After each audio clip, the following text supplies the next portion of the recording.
మంగళగిరిలో ఏడాదిలో 3,000 మందికి ఇంటి పట్టాలు ఇచ్చినట్లు మంత్రి నారా లోకేష్ తెలిపారు. మన ఇల్లు మన లోకేష్ తొలి దశ చివరి రోజు కార్యక్రమంలో ఆయన మాట్లాడారు. ఇక్కడ పేదలకు 1000 కోట్ల విలువైన భూమి ఇచ్చినట్లు చెప్పారు. ఈ ప్రాంత ప్రజలు ప్రేమను ఎప్పటికీ మర్చిపోలేనన్నారు. మంగళగిరి అన్ని రంగాల్లో ముందుండేలా చూసే బాధ్యత తనదని పేర్కొన్నారు.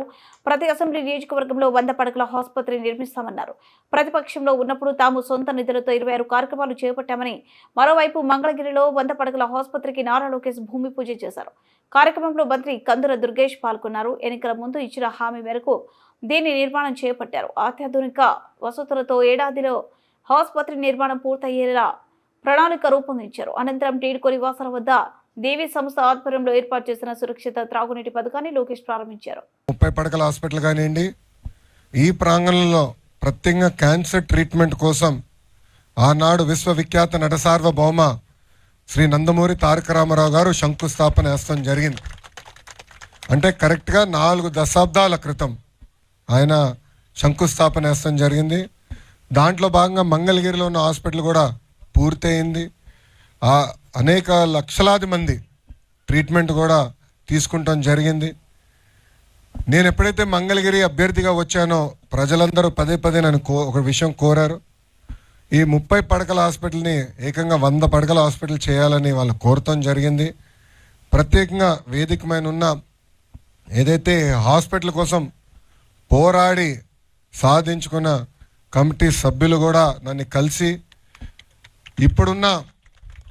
ఇప్పుడున్న ప్రాంగణం కాకుండా కొంచెం పెద్ద ప్రాంతం ఉంటే, కొంచెం ల్యాండ్ పెద్దగా ఉంటే మెరుగైన సేవలు ప్రజలకు అందించవచ్చు అనే ఆలోచనతో ఈ ప్రాంగణాన్ని మనం ఐడెంటిఫై చేసుకుంటాం జరిగింది. ఇది కూడా గతంలో లాగా ఏదో ఒక 100 పడకల ప్రభుత్వ హాస్పిటల్ కట్టి వదిలేయాలనే ఆలోచన కాదు. వేదిక మీద ఉన్న మేమందరం కూడా దాదాపు 5-6 సార్లు కూర్చొని ప్రతిసారి ఒక 2-3 గంటలు మేము చర్చించి ప్రతి విషయం సున్నంగా అధ్యయనం చేసిన తర్వాతనే లేఅవుట్ కూడా ఫైనలైజ్ చేస్తాం జరిగింది. వేదిక మీద ఉన్న మా అందరి కళ ఒకటే, ప్రైవేట్ ఆసుపత్రికి ధీటుగా ఈ 100 పడకల ప్రభుత్వ ఆసుపత్రి ఉంటుంది. ఒక జోనింగ్ కానివ్వండి, స్టాఫింగ్ కానివ్వండి, మెరుగైన సదుపాయాలు కానివ్వండి అందించే లక్ష్యంతో మేమందరం ఉన్నాం. అమరావతి పనులు కూడా ప్రారంభమైనాయి. సో ఈ ఆసుపత్రికి బాగా రద్దీ కూడా ఉంటుంది. ఎందుకంటే వస్తూ ఉంటారు, ట్రీట్మెంట్ పొందుతూ ఉంటారు. ఇక్కడ ఆర్థో కానివ్వండి, డయాలసిస్ సెంటర్ కానివ్వండి, మన నియోనేటల్ కేర్ కానివ్వండి, ఇవన్నీ కూడా ఇక్కడ అందిస్తాం జరుగుతుంది.